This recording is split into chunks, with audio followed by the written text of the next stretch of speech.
اچھا اس میں میں کہنا چاہوں گا کہ اس میں یہ نا مقدمہ دو ایف آئی آرز اس پہ ہوئی ہوئی. ایک پولیس اسٹیشن وومن کے پاس ہے جس میں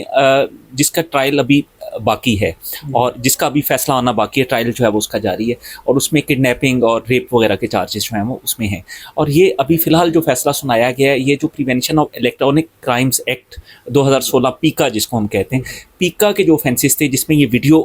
جو ہے وہ اس انآتھورائزڈ ایکسیس کی گئی, اس میں جو ہے وہ سیل فونز تک اور اس سے وہ ویڈیوز وغیرہ بنائی گئیں اور ان کو وائرل کیا گیا. یہ جو چارجز تھے ان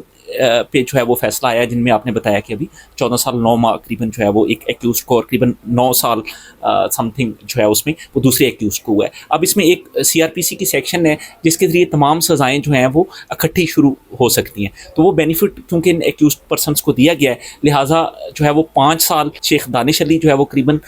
جو ہے اس میں قید بامشقت کی سزا جو ہے وہ اس میں لیں گے اور جو دوسری ایکیوزڈ ہیں اس میں مہم فاطمہ ان کو 3 سال سزا. اس کے ساتھ ساتھ انہیں فائنینشیل پنشمنٹ بھی دی گئی ہے جس میں 1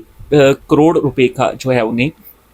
اس میں کمپنسیشن بھی ادا کرنے کا اس میں حکم دیا گیا اور قریباً 50 لاکھ روپیہ جو ہے وہ جرمانہ بھی ادا کرنے کا ایک ایکیوزڈ کو اور قریباً 30 لاکھ جو ہے وہ دوسرے ایکیوزڈ کو بھی جو ہے وہ جرمانہ کیا گیا.